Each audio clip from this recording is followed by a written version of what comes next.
Welcome, Amy Lang, author of these amazing books that have been next to me for the last few weeks, keeping me on my toes and also reassured. So happy to have you here. Thank you for being here with me today. Yeah, thanks for trusting me with your people. Yeah, that's so nice. You said that in a Instagram text when I was posting, and I thought that's such a lovely thing to hear. Thank you for trusting me with your people. I don't think I've ever heard that from a guest before in that way. Really nice. Well, I'm talking about something tough, and people have people are parents and they have kids, and this is hard. And, we're having a little conversation, but it's going to go out to, thousands of people. And I think it's really an honor for me to have you trust me, with your folks. So thank you. No, I really appreciate it. I mean, trust obviously is important, but it's really important to me. And so I appreciated you saying that, and just wanted to say how I arrived at you, other than you being on my radar over the years. I mean, I'm a mother of 2 boys, 11 and 8. Very grateful for this journey that I have with them, and constantly on my toes and learning, I don't need to say more about that, but I happened to be on a webinar, a 6-week course online webinar. So meeting people from all over the world, and there were breakout rooms, and I landed in a breakout room with one person, one individual, one woman who was so warm and kind. And we were talking about what we do. And I mentioned the work that I do as a coach. And also I have a podcast. And oh, I have an amazing sister-in-law who has a great podcast. You should check it out. And so she gave me your name. She didn't say anything about the topic or anything about you. She's so great. Check it out. So I'm like, yeah, I for sure will. And so I checked it out, and it was you. And I'm like, I mean, she could have embellished a little bit more. She did say, like, it was her conviction, and her tone was like, she's amazing. And I was like, I believe you. And then here we are today, because I reached out to you and said, your amazing sister-in-law put me in touch with you. And so, yeah, I thought that was a fun way of the universe saying, Julie, let's match you up with the next conversation that you should be having.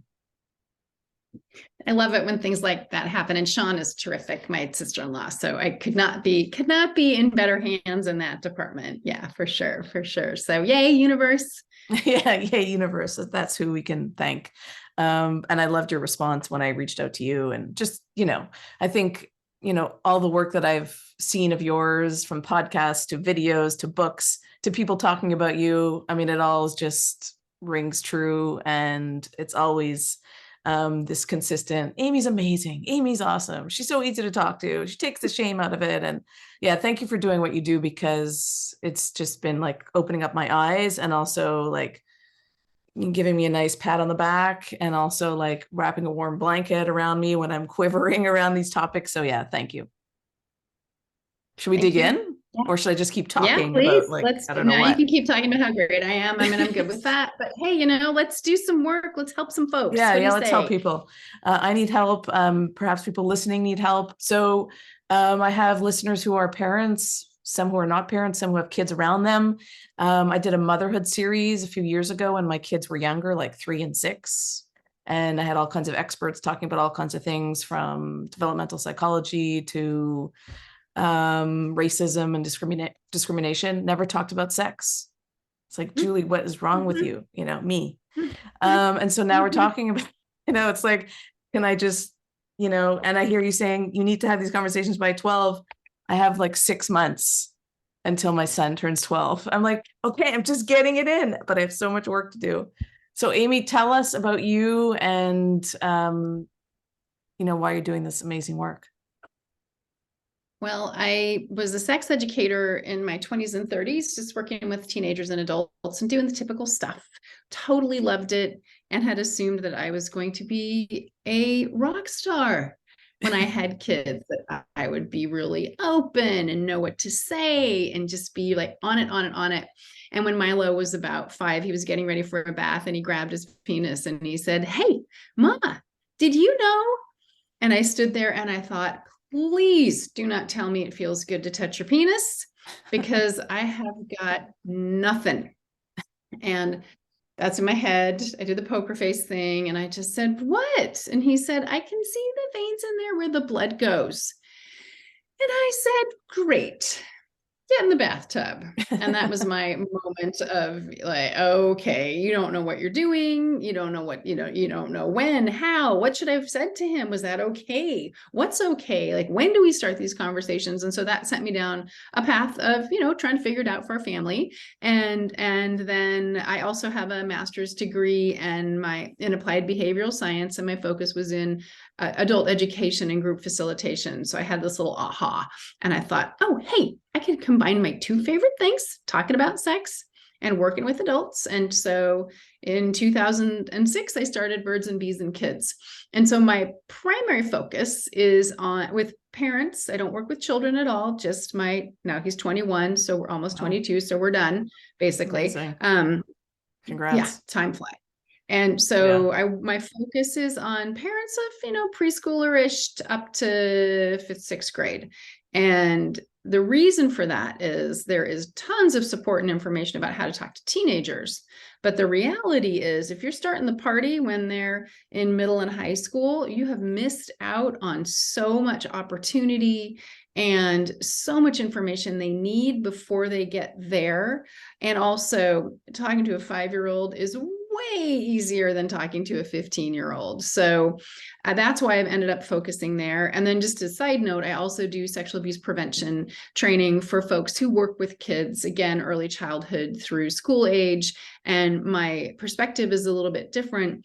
I focus on healthy and typical sexual behavior in children, because I believe that if you don't know what's typical or common, most folks will think everything's a problem, and that is just not true. So I do that as well. Which of course, there's cross-pollination, right? Like that work informs the work I do with parents. So yeah, that's my story. So here I am doing the thing with my parents. Oh my goodness. And like, after 25 years of doing this, what is where are you at with it now? What have you most realized in these 25 years that still needs to be said out loud many times over throughout every conversation you have? Sooner's better, sooner's better, sooner's better, / get over yourself, get over yourself, get over yourself. Like, I mean that in a loving way, but we are so hung up and weird about it. And we don't know, when and how to start the conversations. And we have all these myths about it. We have our own personal experiences, which I know that sounds kind of heartless. Of course, people have trauma and it's much harder for them to have these conversations. But for folks who are, in a space where they're capable, and most parents are capable of having some kind of sex talk, that it is imperative. Like, this is about their health at the end of the day. It is about their health and their safety. And that is our number one job as parents. And so, we would never let our 4-year-old cross the street by themselves. Why on earth would you let your 14-year-old start dating and fooling around and shit without making sure they're ready and understand consent and understand how their bodies work and pleasure and all those things? So, I guess it's like 14 things. The first is sooner is better. The second thing is this is health and safety, health and safety, health and safety. And then the other thing is just buck up, buttercup, right? Like, it's your job. This is your job. You're talking to me, right? Yeah, I'm talking to everybody. Yeah. And I know I sound like, oh my God, just get over yourselves. No, but there is a piece of that, right? This is something people learn. Parenting is a pain in the ass. We don't know what we're doing, right? And just when I thought I had the check boxes marked, another one pops up. It's like, you've been neglecting this one. Yeah. Sorry, right. Go ahead. Always. Yeah. And then it's really easy. I think one of the other things that's gone on that there's so much in child development that we've just got dialed in, right? We know what they need to be physically, emotionally, socially healthy. We're hyper focused on their academics. And last I checked, no one gets anywhere knowing what trigonometry is. Like, yay, you got an A in trig. Is that going to serve you? No. Mm-hmm. No, it is not. But hey, you got an A in sexuality and relationships and sexual health and all of that. That's going to serve you. So I just call that wrong focus. It's wrong focus. Like, sure, academics are important, but this is something we do from birth until death. It's with us. It's part of us. It's an inherent part of us. And, I think that, another piece here is if you think about this in terms of preparing your kids, like you're preparing your kids for this important part of life. And most of us didn't get that. I mean, I didn't have a trustworthy adult to help me through this stuff. I was winging it. My best friends were great resources, right? Yeah. But also no. Right. Right. Yeah. I mean, you say preparation rather than prevention. Like this is the focus. Yeah. This is what you're bringing. Yeah. Yeah. I mean, I just have to say that I'm just grateful again that I showed up in that breakout room with Sean, because I've been like skirting around the issue. Like I would like take out books at the library. I've seen some of them on your website, like Sex is a Funny Word. I got that book. Then I got, I don't know, every other book possible. I'm like, okay, what they I get them all up from the library, and I'm like just scattering them around the house, like like expecting my kids to like suddenly want to pick them up and read them, and so just skirting my like responsibility, or shirking it, rather, and but trying in my way, like, okay, maybe this will work, this will get me over the I don't know what the hell that is, shame and discomfort. And after reading your books, listening to your podcast, Just Say This, right? Is that what it's called? Amazing. People listen to it. I'm sharing the link, and I'll keep sharing it. And watching you on YouTube, all your conversations, I feel equipped to talk about this. And I just want to thank you for the confidence. I mean, I'm not saying it's going to be easy, but I feel like I should have been talking about this when they're 4 and 5, like you're saying. And I would love you to share how and what we should say and when. But I was on the way to school with my kids this morning, and we were walking. And so like I have these books in my hand because I'm reading them, right? And like Sex Talks with Tweens, What to Say and How to Say It. And they see the title. I'm like expecting them to be like, Mom, what are you reading? And so of course, like I sound so delirious, but I'm walking. I said, guess who I'm talking today on my podcast, like who? So I said, well, I'm talking to this amazing woman. She's a sex educator. And so my 8-year-old like looks, oh, sex, and then my older one then switches the subject, and I was like, hey, maybe this is not the way to do it. Like, I'm still figuring it out, or I've heard you say, like, we're going to talk about sex later, So yeah, help us, because hearing my story doesn't help. Maybe it normalizes it for other people. Yeah. No, and I mean, your story is just about everybody else's story, right? So we didn't have good examples. We're winging it. We have all these myths, like, when your kids ask, they're ready to know. No. Like my child told me he would never ask me or his dad a question about sex. That was a really great moment. He told me he'd rather talk to strangers about sex than carry her out. So that was great. So that's a myth. Starting when they start sex ed in school, if they have it, which is 5th or 6th grade. No. And then, letting them, like I turned out okay, which I did turn out okay, but really, did I turn out okay? Like I look back and the decisions I made, I'm like, no, that probably wasn't so great. So, I think one of the big things here is that what I'm saying is not typical common knowledge. Like most folks don't know that it is perfectly fine, and you should tell your kiddo by the time they're 5 or so about the usual way babies are made, right? Penis goes in the vagina, sperm, egg, yada, yada, yada. Not every baby's made that way. So you can talk about the other ways too. And so looking at it, I mean, I like to start with reproduction because it's really sciencey, right? And the first sex talk is correct names for private body parts. Like kids have a right to know the correct names for their private body parts. It decreases shame and embarrassment, and it's protective. So because when they know, and there's like we just had Thanksgiving, right? And your kiddos at Thanksgiving, and they yell, announce at the top of their lungs, "Mama, my penis itches," or even better, "Mama, my penis is hard," in front of God and everyone. The whole table is going to go, what? Right? And then if there is a predator there, they'll say, oh, I'm not messing with that kid because their parents talking to them. And most folks don't know that. So when you open the door early, when you talk openly about it, when you say, this is something that feels good, people agree to do this. It feels good to their grown-up bodies. Most of the time when people have penis and vagina sex, they're trying not to have babies. They're doing it for fun. It's a way they share their bodies. And you can talk about being in a romantic relationship, et cetera, et cetera. And so when you do that with your young child, when you say, this is how a baby's made and this is how butter's made, it is the same to them. They don't know what we know. We come to the party with all this shame and embarrassment and misinformation. So when you say baby made like this, they're like, all right, that's a standard response. Oh, why did you do that? Oh, you must have done that twice. Like that kind of stuff is a response. And so they don't faint, they don't throw up. They're just like, all right. Yeah. And so if you get going sooner, it's easier because then it becomes a natural part of your family conversation.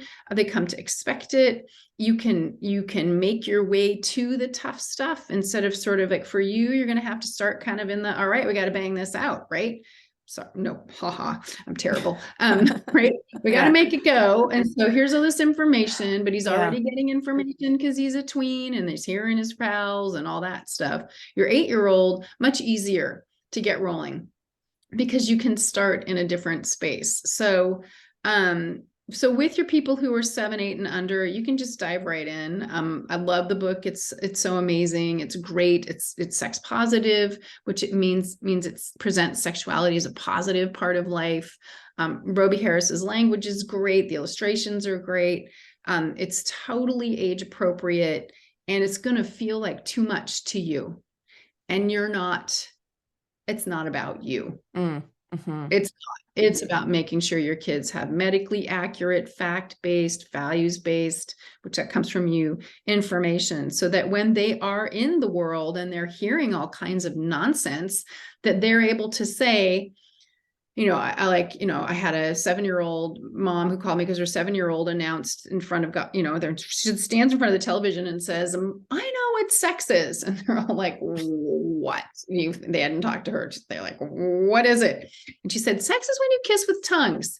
And they said, thanks for telling me. Where'd you hear that? 4th grade girl on the playground. And so then they called me because they're like, okay, now what do we do? It's like, well, the door's been kicked over, so straighten her out. And I think if you think about this as you want your kid to be the smartest kid on the playground when it comes to this, like absolutely. So you want them to, ideally they don't correct their friends.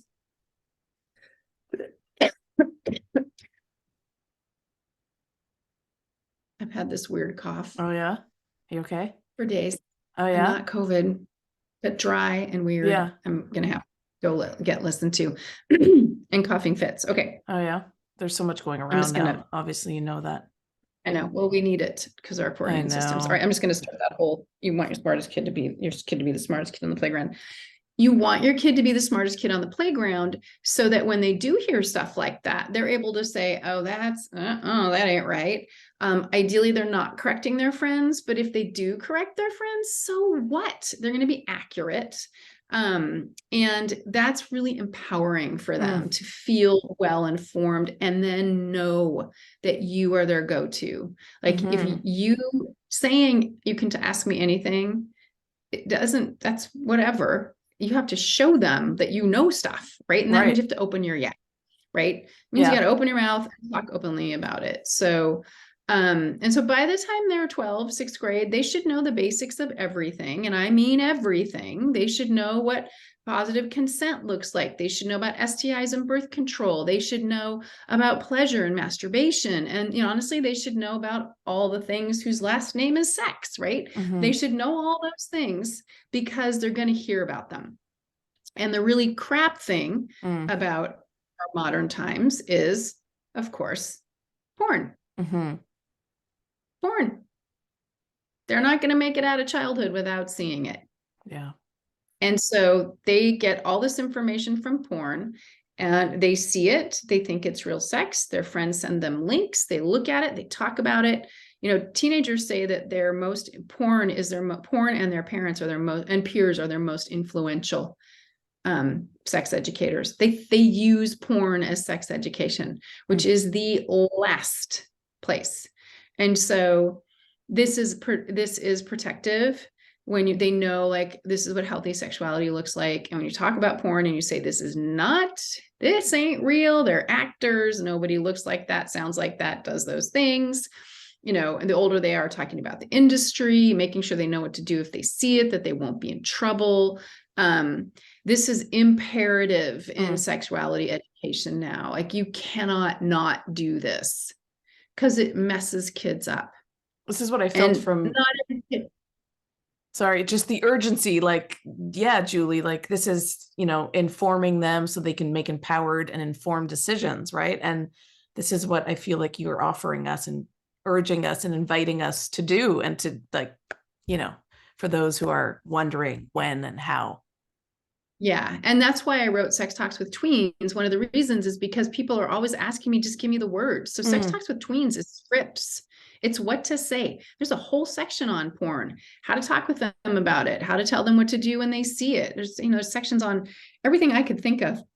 And of course, every week or so, I'm like, well, could have included that.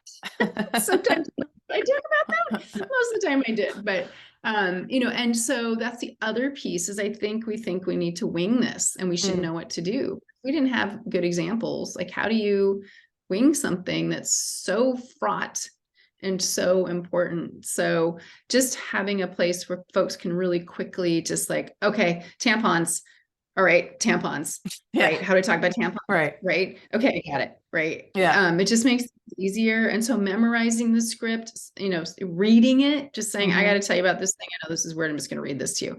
Totally legal, totally legal, and again, this is such a fundamentally important part of life, and they deserve to have a healthy understanding of their own sexuality, to have this positive, the message should be that this is a good part of life. It's a fun part of life. And, it can go sideways, and making sure they know all that. Yeah. I mean, so many lights went on when I was, getting ready to speak with you about like what I got, what I didn't get, what I did, what I didn't do, why I did, what I didn't do, and all these things, and how can I do better, and, even when I was walking this morning with my boys, I'm like, what was the script that I should have used, to bring this up? Maybe I screwed that one up too. But I'd love to just get into this scripts. And I do want, your podcast is so great. So great. Thank you. Like bite size, some are a little longer, some are shorter, but like the basic question that somebody calls in with, and then you respond, and then you leave it with us. And then we have a script and something practical to do. Like, brilliant. Thank you for that. Your books are so great. And, we talked about, should we make this conversation about tween boys? We're talking more generally now, but I'm just wondering, do you want to focus it on boys? I mean, I have boys. There are people out there who just have boys or have both, but curious what makes it more. Yeah. Like tricks with boys. So basically everybody kind of reacts the same way, but there are some things about boys that the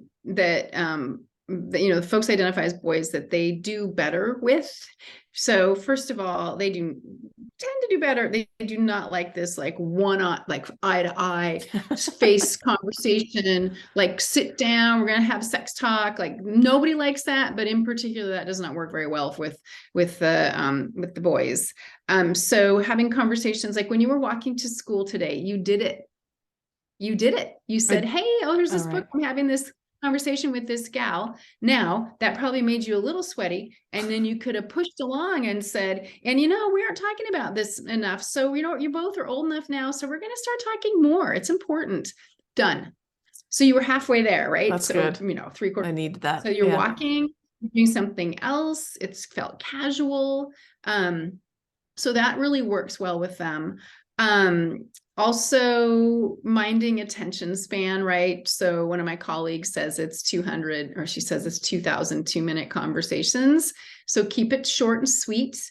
You can say, I got to talk to you about a sex thing. We can do it now, or we can do it later. And they, generally say later. They might say now, so you need to be ready to roll, right? And they might be like, oh, just get it over with. And like, all right, then you say your thing. Then when they say later, you need to get on it within about 48 hours, like within a couple days. You get like, all right, it's time. And again, you're looking for so you're looking for this time when everybody's chill. You may be doing something else, making dinner, folding laundry, bike ride. Then you say, hey, okay, it's time. And then you talk. A couple other things is just say outright, you do not need to respond to me. You do not need to say a word. Just say it outright. And then you always say at the end, what do you think? And then you give them an opportunity and see what happens. And sometimes they will say, well, I think that's super gross. And then you can say, yeah, that's because you're a kid. You know, later on in life, you're going to maybe think that sounds like super fun. Not everybody, but you know, this is something that you should know about. Your friends are going to be doing this stuff. Might as well be the smartest kid and, you know, smartest kid in your friend group about it. Notes, texting, like there are lots of different ways to communicate. But one of the things with kind of adolescence and in general, so if your kiddo's 10 or so and they're a boy and they stink, they're in puberty. That's how you know. It's not the first sign, but it's the first sign you're going to notice. So if you have a stinky child, they're in puberty. So one of the things about adolescence and puberty is that you may have already noticed their their brains change, their bodies change. So you may notice that they are calmer and more, I call it lucid at certain times of the day. It's usually at 9:30 at night, which is grown-up bedtime. But you need to capitalize on that chattiness. So if you're tucking in and you say, hey, you know, I just wanted to mention something to you. You can do it then, see what they do. And so paying attention to their I'm going to call it their emotional clock and their physical clock is really important and helpful. Now, it's not always going to work like that, right? But your job is to be paying attention and finding these moments. And you know, dog ear the book, like, okay, I want to get this out of the way, right? And be like, all right, I'm going to take care of circumcision here. Right. And then pick a thing. So I'm talking a lot. Feel. No, it's good. It's sort of like, how do I go through this whole book with them in 6 months? No, because turning 12. No, but you don't need to do. No, I know, but I do feel like you had a really good line. I mean, all your lines are good about like, I'm sorry I haven't brought this up earlier. You know, we should have been having this talk early. Could you say that script? So good. Maybe there are others who will want to hear it. Really, yeah, it's just really easy. You just say, hey, you know what? I'm really sorry. We have not been talking about sex and relationships and all that stuff. And you're old enough now. And so we're going to start talking about it. You know, I'm really sorry we didn't start it sooner, but here we go. You might feel uncomfortable. I might feel uncomfortable. Oh, well. And that's it. I call that like you kick the door open, right? Yeah. And then you have permission to say, okay, I got you this really cool book. You know, I really recommend you read chapter blah, blah, and give it, you know, depending, or you read it with the kids and are like, hey, da, da, da, da, da. So with your 8-year-old, I would definitely read it out loud with your 8-year-old in front of your 11-year-old, because 11-year-old is going to be interested. Can't close your ears, right? And sometimes using the younger child to get to the older child is a good way to go. I'm also, what came up as you're saying this, because sometimes we'll get together with family members and then they ask, so any cute girls, you know, assuming that's the attraction to that gender. And so I just want to I have 2 reactions. Neither of them are positive. So I'm wondering, how do you deal with that? And am I getting uncomfortable? Is it okay? Like, I know it's okay to get uncomfortable, but I just want to know what your expert advice is on that. So that's cultural, right? We assume everybody's straight. It's also a cultural nudge to boys being sort of the pursuer, and that crushing, of course, is happening, and that, you know, people have sexual feelings and all of that, which just isn't true for every child. So if you can find a way to maybe get in between it. Yeah. If they're like, hey, how's any romance, any crushing going on? You liking any girls? And you can pop in and say, yeah, we're just holding off till he's 30 and redirect. Right. Just like knock that shit off. Right. Oh, and then later maybe say, look, we're trying to be really open and inclusive in terms of our kids' sexuality, and also not pushing on that, because we don't want 11-year-olds getting busy, right? And we don't want pressure put on them. And so just to develop on their own, right? Like, right. And just say, you know what, we're just trying to be really inclusive, and you might not get this, but would you just leave that alone for them? There's so much pressure already. And and then have him, maybe give him a snappy comeback. It could be, why do you ask?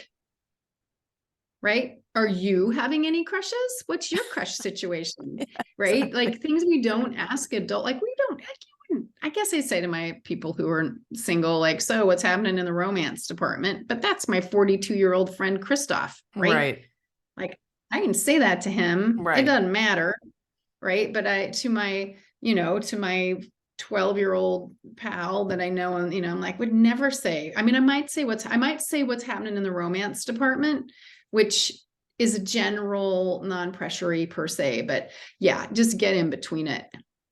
And there are some children, get in between it. I'm good at that, I think, but I can't always do it so tactfully, but and that's fine. You don't have to be tactful. Right. Mother bear, she roars. Yeah. Do bears roar? Right. They do. I'm also a lion, apparently. Sorry, what did you say? They do roar? They growl. They growl. Yeah. I think I might roar better than growl, but I could work on the growl. Yeah, lion's fine. Yeah. So yeah, there's so many, like, pornography, gender, pleasure, bodies, puberty, consent, relationships, their own sexuality, and more. Sex talks with tweens, what to say and how to say it. I just want to say thank you. I'm not ready to end the conversation yet. Are you? I'm good. We can go for a little bit more if there's other stuff. Yeah, I just feel like because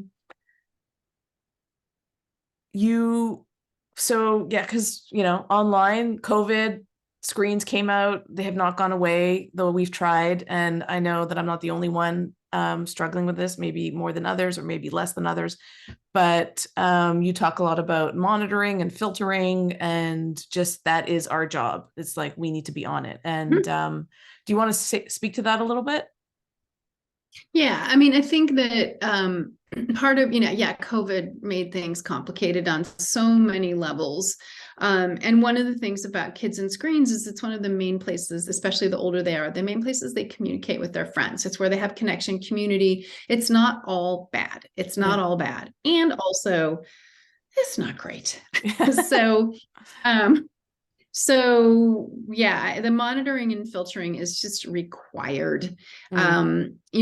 Monitoring is watching where they're going, and filtering is filtering out search terms and that kind of thing. So I recommend a couple of different products, Bark and Custodio, and the links are in the show notes for those.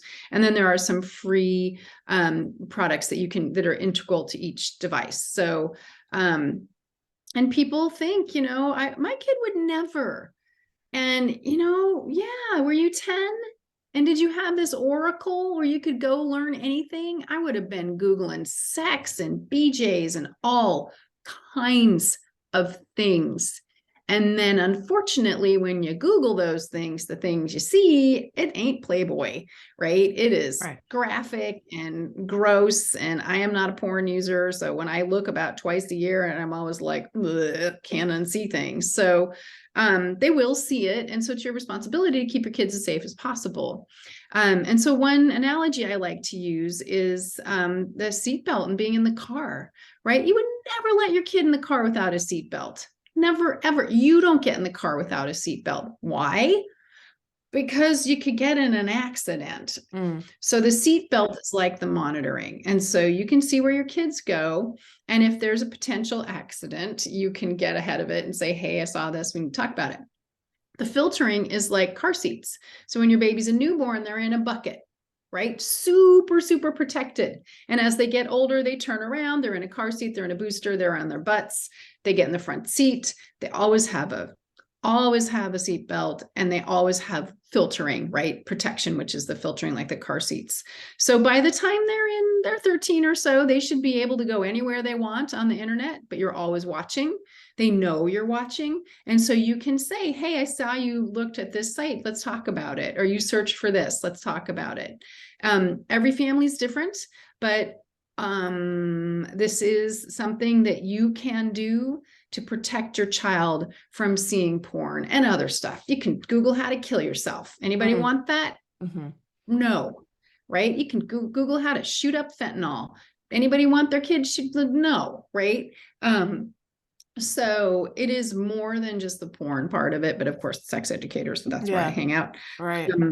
So, you know, I don't know what to say to convince parents to do this. If you have the means, you need to do this. Every single device. And, you know, having a phone is a privilege, not a right.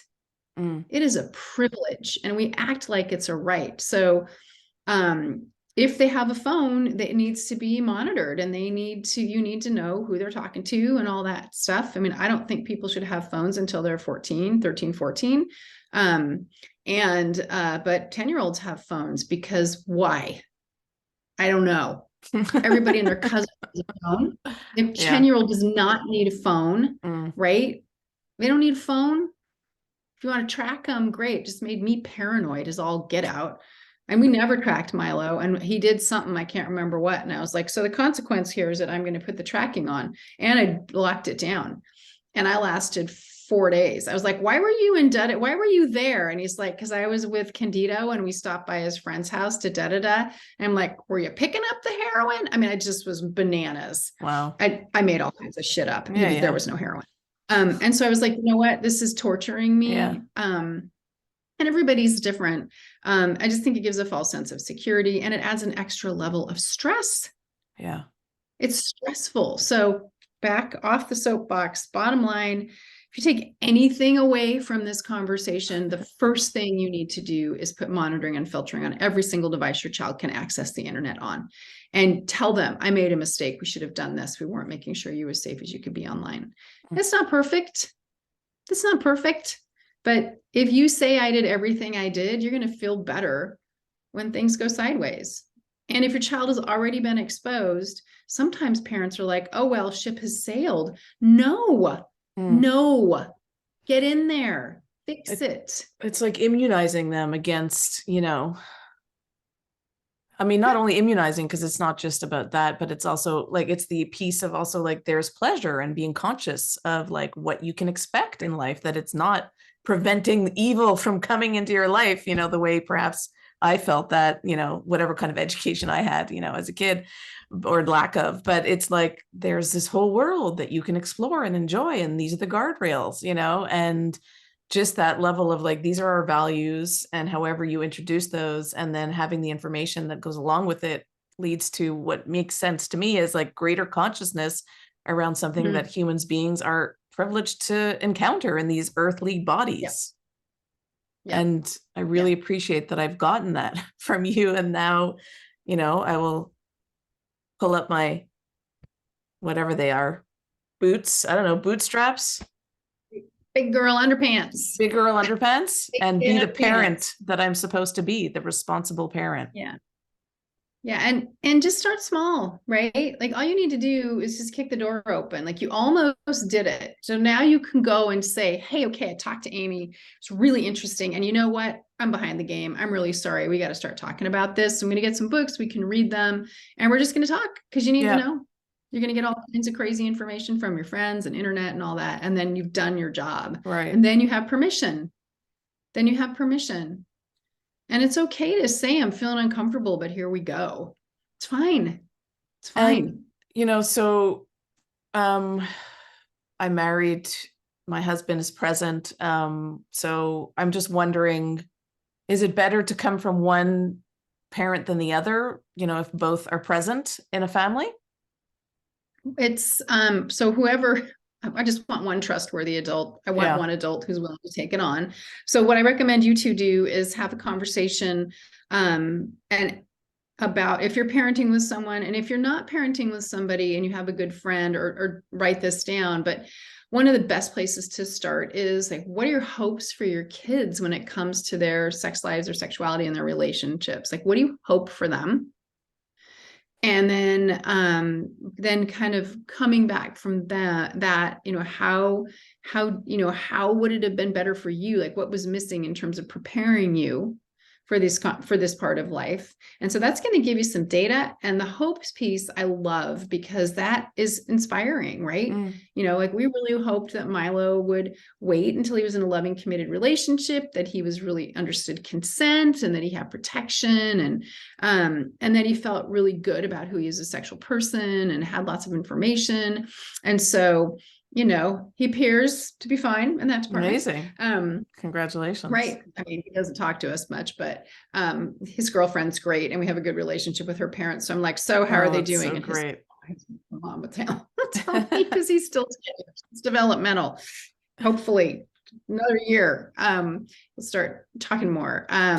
So doing that together, and then divide and conquer. So what are you more comfortable talking about? What's he more comfortable talking about? And having, touch base conversations about where are you? Or it's like, hey, I just talked about condoms today. Like, and then you'll know that the condom conversation happened, and you can maybe just piggyback on it and say a couple things, right? And so if it's in the ether, it just makes it easier on everybody. But don't assume the one person is doing it, right? You have to talk about it. Like, have you handled this yet? What's the hold up, right? Oh, hey, there's this great opportunity. We were watching Blood Ever, and they talked about, STIs briefly. Do you mind taking that on and talking about that a little bit? So it requires conversations. And then sometimes people are, have different values than their spouse or their parenting partner. And so talking openly about that and saying, I believe this, your other parent believes that, you're going to figure out what you believe, but this is where we are right now. Again, I just want one trustworthy adult who's all in. Yeah. Thank you. That's valuable.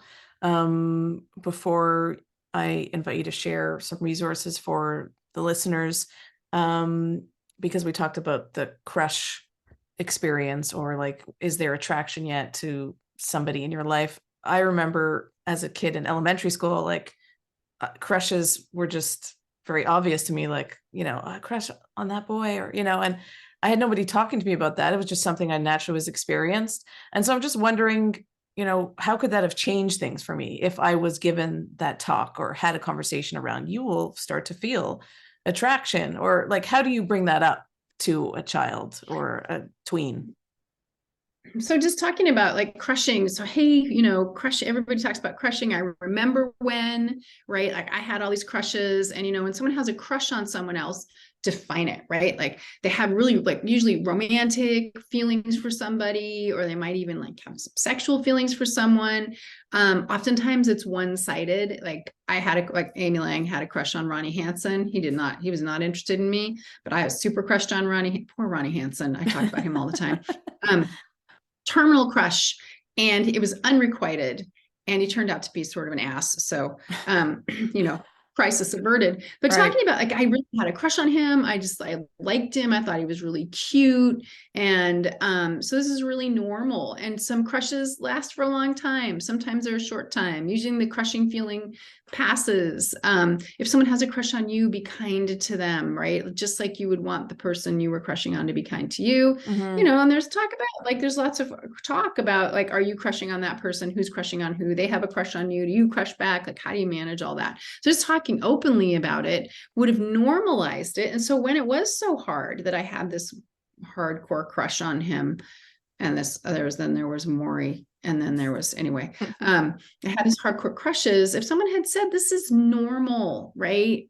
And a little bit of this too shall pass, right? It would have been easier. It would have been easier. And then all that pressure around who's crushing on who, because some folks just don't crush, right? Ain't a thing, ain't happening, right? Yeah. Everybody's different when it comes to romance and sexuality.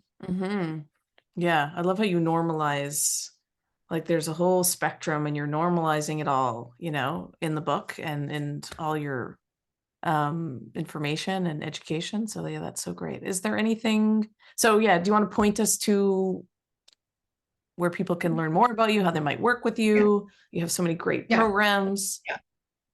So I would say, podcast listener, right? Go listen to my podcast. It's called Just Say This. It's advice column style. So people call in, leave me a voicemail, and I answer the question on the show. I also do, like, every other week, it's generally like that. But then the in-between weeks, I do something I call a chirp, which is just a script. So I just did one on semen. Like, how do you talk about semen? So I would say, because you're a podcast listener, that's the place to start. Mm-hmm. And then my book, Sex Talks with Tweens, even if you don't have a tween, you can make the script simpler. You can see what's a coming. You have a space where you can learn and get ready. And especially if there's stuff that's really going to be tough for you, then you can read it and get it in your bones, and it's no cheating and practicing. And so I would say those are the best places. And my website, birdsandbeesandkids.com. If you click in the upper right-hand corner, there's a freebie that's 7 tips for great talks. So there's lots of opportunities. Let's put that link in the show notes. It's in the show notes. Sure. Get that. Yeah. So great. This book is so great. And so is this. I started with Sex Talks with Tweens, but I had this one first. And so then I went back to it. So I think I need more of a primer right now, and I've got work to do, but I have what I need. So that's Birds and Bees and Your Kids. So Birds and Bees and Your Kids is the first book I wrote, and it is to help you get your feet under you. So it's values clarification. It's what they need to know by when. It gives you more of a space to really get yourself ready. And so ideally you'd read that one first, because it kind of takes the sting out. You probably noticed the sting out of Sex Talks with Tweens, because it's Sex Talks with Tweens. It's a lot.